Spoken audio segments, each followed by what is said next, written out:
Kuasa Hukum Kepala Desa Kohod Arsin, Yunihar, menuding ada pihak ketiga yang menjadi dalang dalam kasus penerbitan sertifikat di area pagar laut Kabupaten Tangerang, Banten. Meski demikian, Yunihar tak mengungkap siapa pihak ketiga yang dimaksud. Kuasa Hukum Kepala Desa Kohod Arsin, Yunihar, menjelaskan soal pihak ketiga yang membantu proses pembuatan sertifikat hak guna bangunan dan hak milik di atas lahan pagar laut Kabupaten Tangerang.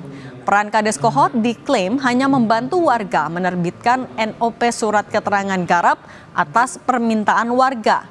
Namun dalam proses penerbitan sertifikat difasilitasi oleh pihak ketiga. Hingga saat ini Polri masih mendalami para pihak yang terlibat dalam penerbitan sertifikat di kawasan pagar laut.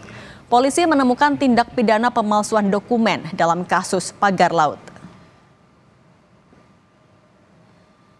Beliau juga mengajukan itu kepada Bapeda untuk diterbitkan NOP. Namun dalam proses itu semua berkas, hal-hal yang dibutuhkan di dalam persyaratan pengajuan tersebut difasilitasi dan dibuat oleh pihak ketiga. Karena pihak ketiga lah yang kemudian mendorong, membuat, kemudian meminta menandatangani tanpa kemudian menjelaskan secara utuh hal-hal yang apa ditandatangani tersebut. Akibatnya terjadilah kemudian penerbitan SHM dan SHGB.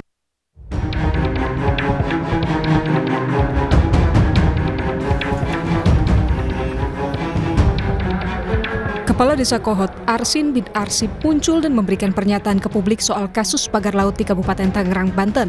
Selain meminta maaf, Arsin juga menyinggung soal adanya pihak lain dalam penerbitan sertifikat di kawasan pagar laut. Dengan kerendahan hati, saya ingin menyampaikan permohonan maaf khusus kepada warga Desa Kohod dan serta seluruh warga negara Indonesia yang ikut serta mengamati, menginvestasi dari kegaduhan yang ada, bahwa saya juga adalah korban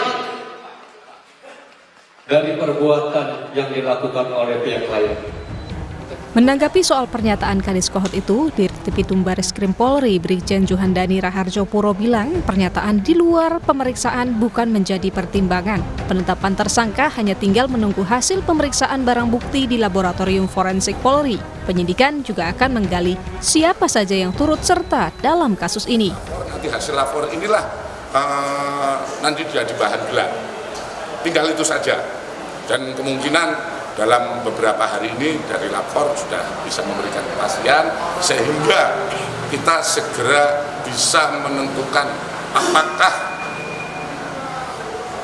sudah bisa untuk penetapan tersangka atau tidak. Itu juga tidak akan berhenti situ aja karena kita masih berawal dari proses kasus pemalsuan.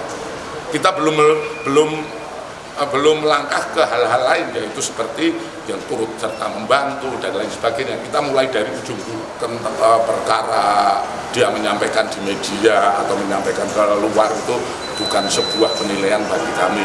Yang kami uji adalah saat pemeriksaan. Sementara itu, mantan Kabar Reskrim Polri, Susno Duaji, menilai tersangka tahap awal sudah terang, namun Polri juga harus menjerat pihak lain termasuk dalang dalam kasus pagar laut. Tersangka tahap awal sudah sangat jelas. Beberapa kata-kata saya terang benderang. Tidak apalah polisi atau Bareskrim Polri agak lambat mengumumkannya karena level kepala desa ya itu sebagai pintu masuk. Sebenarnya yang akan dijerat oleh Bareskrim itu tadi sudah disebut oleh Kepala Desa Kohod, yaitu aparat lebih tinggi, yaitu aparat pemerintah daerah, level kabupaten, dan mungkin juga sampai ke level provinsi, dan nanti endingnya adalah pada otaknya. Otaknya siapa? Yaitu pemilik sertifikat itu. Itulah otaknya.